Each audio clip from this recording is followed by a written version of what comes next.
Hello दोस्तों, हमारे Devdeep classes में आपका स्वागत है। तो हम आपको पढ़ा रहे हैं टेंस में हमने आपको present tense, past tense, future tense बताया और इसके सभी पार्टों को बता रहे हैं। ठीक है, हम आपको प्रेजेंट टेंस में 2 पार्ट बता चुके हैं। कौन सा? पहला प्रेजेंट इंडेफिनिट टेंस, दूसरा प्रेजेंट कंटीन्यूअस टेंस। तो आज हम आपको बताएंगे प्रेजेंट परफेक्ट टेंस। ठीक है, यह है तीसरा पार्ट। आइए देखिए प्रेजेंट परफेक्ट टेंस, यह है तीसरा पार्ट। ठीक है, प्रेजेंट टेंस का, प्रेजेंट टेंस का तीसरा पार्ट हमारा है प्रेजेंट क्या है? Perfect tense. Perfect tense. ठीक है, आपको हम पहला और दूसरा पार्ट आपको बता चुके हैं, present indefinite, present continuous tense. तो आज हमारा तीसरा पार्ट है present perfect tense. So let us see the black board. आज हम आपको थर्ड पार्ट बता रहे हैं प्रेजेंट परफेक्ट कंटीन्यूअस टेंस। पहले इसमें बात आएगी किसकी कि present perfect tense, present perfect tense की पहचान हम कैसे करेंगे। इसकी क्या करनी है हमें? पहचान यानी आइडेंटिफिकेशन यानी पहचान हम इसकी कैसे करेंगे कि हमारा वाक्य प्रेजेंट परफेक्ट टेंस है। ठीक है, तो इसकी पहचान सिंपल है, मैं आपको बार बार एक ही बताता आ रहा हूँ। तो इसमें भी यही है, जिन वाक्यों के अंत में क्रिया में चुका है, लिया है, गया है आदि शब्द लगे हों तथा इसमें कार्य का पूर्ण रूप से समाप्त होना पाया जाता है, वह होता है हमारा प्रेजेंट परफेक्ट टेंस। तो लेट अस रिपीट वंस, एक बार और आपको बता रहा हूँ। इन वाक्यों के अंत में, जिन वाक्यों के अंत में क्रिया में, ठीक है, जिन वाक्यों के अंत में क्रिया में चुका है, कौन सा? चुका है, लिया है,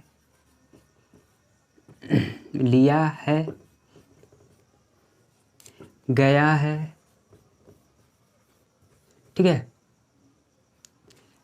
इत्यादि शब्द लगे हों। ठीक है, इत्यादि शब्द लगे हों वह हमारा होता है प्रेजेंट परफेक्ट टेंस। लेकिन इसमें कार्य का पूर्ण रूप से समाप्त होना पाया जाता है कि हमारा काम पूर्ण रूप से समाप्त हो चुका है। जैसे मैं नहा चुका हूँ, मैं खाना खा चुका हूँ, मतलब खा लिया है। इसमें कार्य पूर्ण रूप से समाप्त होना पाया जाता है। और हाँ, जैसे इसमें चुका है, लिया है, गया है, तो आपको मैं बताया था कि सिंपल प्रेजेंट की पहचान क्या होती है? जिन वाक्यों के अंत में है, हूँ आता है, यानी है हमेशा हाँ आएगा, वो हमारा प्रेजेंट ही होगा। अगर था आता तो हमारा पास्ट हो जाता, गी आता तो हमारा फ्यूचर हो जाता। लेकिन हम आपको बता रहे हैं प्रेजेंट परफेक्ट टेंस। तो इसकी पहचान हम इस तरह कर लेंगे, जिन वाक्यों के अंत में क्रिया में चुका है, लिया है, गया है तथा इसमें कार्य का पूर्ण रूप से समाप्त होना पाया जाता है, वह हमारा होता है प्रेजेंट परफेक्ट टेंस होता है। ठीक है, तो अब हम पहचान तो कर लेंगे, अब इसको हम ट्रांसलेट कैसे करेंगे, हिंदी में इसका ट्रांसलेट कैसे करेंगे, तो उसको हम आपको बता रहे हैं। ठीक है, तो ट्रांसलेट करने के लिए आपको हमने बताया था रूल्स क्या थे। ठीक है, सभी जो सेंटेंस होते हैं, जैसे प्रेजेंट परफेक्ट टेंस है तो इसमें हमें 3 सेंटेंसों की हिंदी को इंग्लिश में ट्रांसलेट करनी होती है। पहला हमारा होता है अफर्मेटिव का। ठीक है, अफर्मेटिव सेंटेंस। दूसरा हमारा होता है क्या? Negative sentence. ठीक है, निगेटिव सेंटेंस। ठीक है, तीसरा हमारा होता है क्या? Interrogative sentence. Interrogative sentence. ठीक है, हमें इन तीनों वाक्यों को, ठीक है, तीनों वाक्यों में यानी तीनों सेंटेंस में हम हिंदी को इंग्लिश में ट्रांसलेट करेंगे। तो जैसे हमने आपको बताया था, अफर्मेटिव सेंटेंस में क्या होता है? स्वीकारात्मक वाक्य होता है। ठीक है, और निगेटिव में आपको पता ही नकारात्मक होता है। इंट्रोगेटिव मतलब प्रश्नवाचक वाक्य। ठीक है, इन तीनों का हम रूल्स जानेंगे हिंदी को इंग्लिश में ट्रांसलेट करने के लिए। ठीक है, अब आपको हम एक एक करके पहले अफर्मेटिव का बताएंगे, फिर निगेटिव का बताएंगे, फिर इंट्रोगेटिव का बताएंगे। तीनों एक एक करके हम आपको बता रहे हैं। ठीक है, तो हमारा पहला कौन सा है? अफर्मेटिव। पहचान तो हमने कर लिया, जिन वाक्यों के अंत में क्रिया में चुका है, लिया है, गया है इत्यादि शब्द लगे हों तथा इसमें कार्य का पूर्ण रूप से समाप्त होना पाया जाता है, तो ये हमारा प्रेजेंट परफेक्ट टेंस होगा। ठीक है, अब इसकी हम रूल्स बताएंगे आपको, affirmative sentence, negative sentence, interrogative sentence का, कि हम इंग्लिश में ट्रांसलेट कैसे करेंगे। तो अब हम एक एक करके आपको बता रहे हैं। ठीक है, पहचान भी कर लिया, आपको एक एक करके हम अब बता रहे हैं। ठीक है, तो हमारा पहला क्या है? अफर्मेटिव। ठीक है, अफर्मेटिव। ठीक है, अफर्मेटिव सेंटेंस। ठीक है, अब इसका हम रूल्स बताएंगे हिंदी को इंग्लिश में ट्रांसलेट करने के लिए। तो हमारा पहला रूल्स क्या कहता है, यानी रूल्स। ठीक है, रूल्स नंबर 1 क्या होता है? हम आपको जब पढ़ा रहे हैं प्रेजेंट इंडेफिनिट बताया, प्रेजेंट कंटिन्यूअस बताया, सब में हम आपको 3 रूल बताया है। ठीक है, तो यहाँ भी वही 3 रूल होंगे। ठीक है, तो यहाँ पे इस जो होती है प्रेजेंट, आपको बता दें यहाँ पे हेल्पिंग वर्ब चेंज हो जाएगी, वहाँ पे दूसरी थी, प्रेजेंट इंडेफिनिट में दूसरी थी, प्रेजेंट कंटिन्यूअस में दूसरी थी। अब ये हमारा प्रेजेंट परफेक्ट टेंस आ गया, प्रेजेंट परफेक्ट टेंस आ गया, यहाँ पे हमारी हेल्पिंग वर्ब बदल जाएगी। यहाँ पे भी हमारी कौन सी हेल्पिंग वर्ब मिलेगी? यहाँ पे हेल्पिंग वर्ब 2 हो जाएंगी। ठीक है, पहली हेल्पिंग वर्ब हो जाएगी हैज और दूसरी कौन सी? हैव। ठीक है, यहाँ हमारी हेल्पिंग वर्ब बदल जाएगी। ठीक है, हैज हैव हो जाएगा। ठीक है, तो हम आपको रूल्स नंबर 1 बता रहे हैं। अब वही क्रिया होगी हमेशा, जैसे एक वचन कर्ता के साथ, मैंने आपको हमेशा ये बताते आ रहा है, अगर हमारा कर्ता एक वचन है तो कौन सी सहायक क्रिया लगाएंगे और वर्ब की कौन सी फॉर्म लगाएंगे। ठीक है, बहुवचन है तो कौन सी सहायक क्रिया। ठीक है, आई यू है तो कौन सी सहायक क्रिया लगेगी। तो हम आपको रूल नंबर 1 बता रहे हैं कौन सी लगेगी। ठीक है, तो रूल नंबर हमारा 1 क्या कहता है? एक वचन कर्ता के साथ यानी सिंगुलर सब्जेक्ट के साथ। अब यहाँ पे मैंने बताया 2 हेल्पिंग वर्ब है, हैज हैव है, तो हम यहाँ पे अब डिवाइड करेंगे, कौन सा सिंगुलर नंबर के साथ लगेगा, कौन सा प्लूरल नंबर यानी बहुवचन कर्ता के साथ लगेगा। ठीक है, तो हमारा क्या है? सिंगुलर सब्जेक्ट यानी एक वचन कर्ता के साथ हम हैज का प्रयोग करेंगे। ठीक है, हैज का प्रयोग करेंगे। ठीक है, उसके बाद इसमें मैंने आपको बताया प्रेजेंट इंडेफिनिट में वर्ब की फर्स्ट फॉर्म लगानी है, प्रेजेंट कंटिन्यूअस टेंस में वर्ब की फर्स्ट फॉर्म प्लस आईएनजी लगानी है, लेकिन यहाँ ऐसा नहीं होगा, यहाँ वर्ब की थर्ड फॉर्म ही लगानी होगी। ठीक है, तो अब यहाँ हैज के बाद क्या हो जाएगा? वर्ब की थर्ड फॉर्म। ठीक है, प्लस ऑब्जेक्ट। ठीक है, यहाँ वर्ब की कौन सी थर्ड फॉर्म का यूज करेंगे? तो हमारा पहला रूल हो गया, सिंगुलर सब्जेक्ट के साथ यानी एक वचन कर्ता के साथ हैज हेल्पिंग वर्ब लगेगा और वर्ब की थर्ड फॉर्म का प्रयोग करेंगे। ठीक है, यहाँ वर्ब की थर्ड फॉर्म का ही यूज होगा, यानी प्रेजेंट परफेक्ट टेंस में चाहे अफर्मेटिव सेंटेंस हो, चाहे नेगेटिव सेंटेंस हो, चाहे इंट्रोगेटिव सेंटेंस हो, लेकिन इसमें वर्ब की थर्ड फॉर्म ही यूज होगी। ठीक है, तो ये हमारा पहला रूल हो गया। अब हम आपको इसका एक उदाहरण बता दे रहे हैं।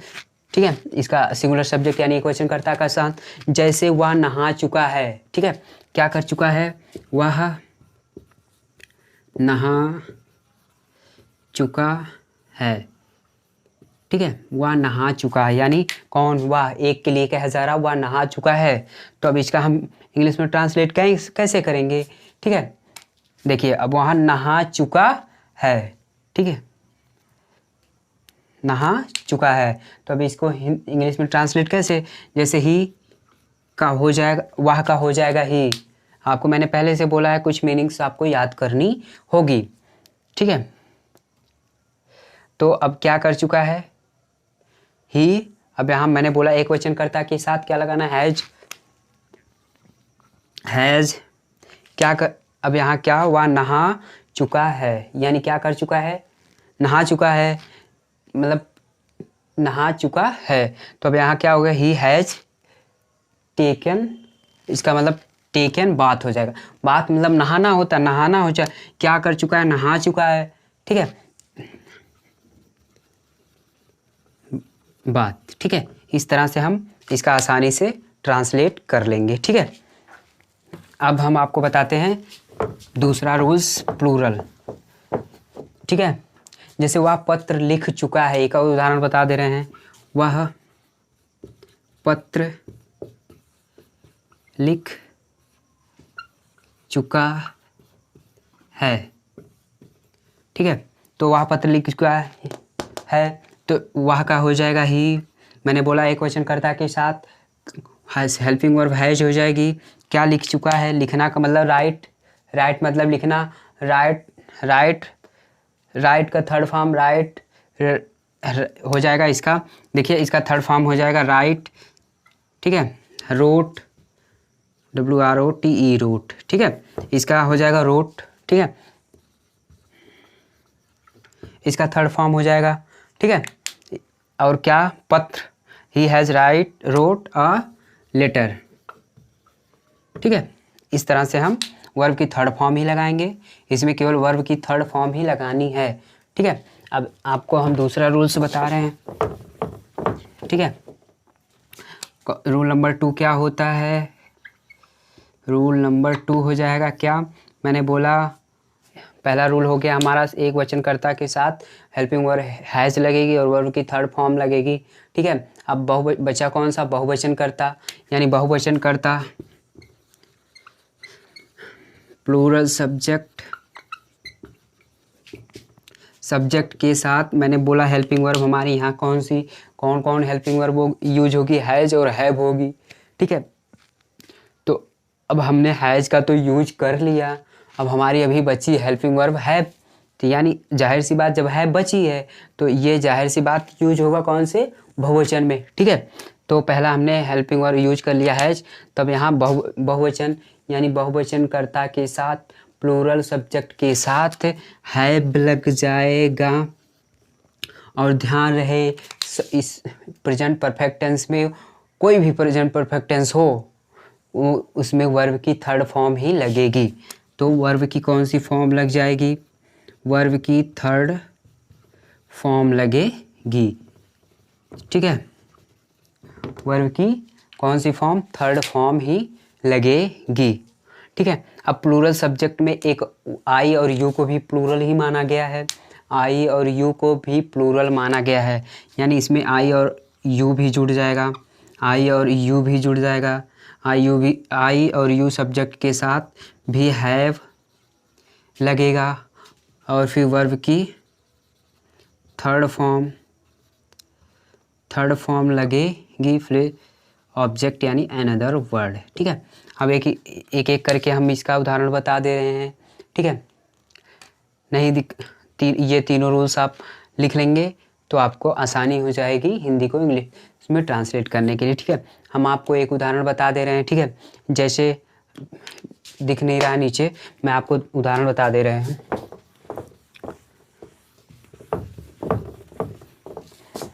ठीक है। मैं आपको उदाहरण बता रहा हूँ, वे यहाँ आ गए, कैसे, वे यहाँ आ गए, ठीक है, हैं, वे यहाँ आ गए हैं, ठीक है, वे यहाँ आ गए हैं, ठीक है। अब यहाँ देखिए वे में कई लोग आ जाएंगे, ठीक है, वे यहाँ आ गए हैं, वे का मतलब कई लोग आ जाएंगे, ठीक है। तब इसका हम इंग्लिश में ट्रांसलेट करते हैं, जैसे दे मतलब वे हो जाएगा, मैंने आपको बोला पहले से आपको वर्ड मीनिंग याद करनी होगी, ठीक है। दे, अब यहाँ कौन आ रहे हैं, वे, अब मैंने बोला बहुवचन करता है, बहुवचन कर्ता के साथ हम क्या लगाएंगे, हैव, दे हैव। अब कम, आना मतलब आने का, आने की जो हमारा वर्ब होगा, क्रिया होगी, ठीक है। तो आना मतलब कम का केम ही होता है, ठीक है, थर्ड फॉर्म। दे हैव क्या हो जाएगा, कम, ठीक है, केम क्या हो जाएगा, कहाँ आ रहे हैं, वे यहाँ, वहाँ यहाँ होता है, ठीक है। तो यहाँ आने का मतलब हियर, हियर मतलब यहाँ हो जाएगा। ठीक है, ठीक है, ये एक उदाहरण हो गया। वे यहाँ आ गए हैं, दे हैव कम हियर, वे यहाँ आ गए हैं। ठीक है, तो हम एक उदाहरण और आपको बता दे रहे हैं। ठीक है, देखिए, जैसे मैं चाय पी चुका हूँ। ठीक है, मैं चाय पी चुका हूँ। ठीक है, मैं चाय पी चुका हूँ, क्या, मैं चाय पी चुका हूँ। ठीक है, तो अब यहाँ आई और यू, मैंने बोला आई और यू बहुवचन करता होता है, तो अब आई के साथ मैंने बोला क्या लगेगा, आई के साथ क्या लगेगा, हैव। अब देखिए यहाँ पे मैं चाय पी चुका हूँ, अब पीना का क्या होगा, यहाँ चाय पीना है। ठीक है, मतलब लेना है, चाय लिया जाता है, पिया नहीं जाता। ठीक है, जैसे तो यहाँ अब हो जाएगा क्या, देखिए, जैसे वहाँ बात मैंने वहाँ बोला था, जैसे कि वह नहा चुका था, तो वहाँ मैंने टेकन बाथ लगाया था। ठीक है, तो यहाँ भी ऐसा ही होगा, जैसे मैं चाय पी चुका हूँ। ठीक है, तो क्या, चाय पी चुका हूँ, तो अब यहाँ क्या हो जाएगा, दे हैव टेकन टी, चाय लिया जाता। ठीक है, हो जाएगा। इस तरह से आप हिंदी को इंग्लिश में ट्रांसलेट कर लेंगे। ठीक है, तो अब आपको हम एक बार और रिवाइज कर दे रहे हैं कि एक उदाहरण और हम आपको बता दे रहे हैं। जैसे आप सो चुके हैं, आप सो चुके हैं, आप यू का बता दे रहे हैं, आप सो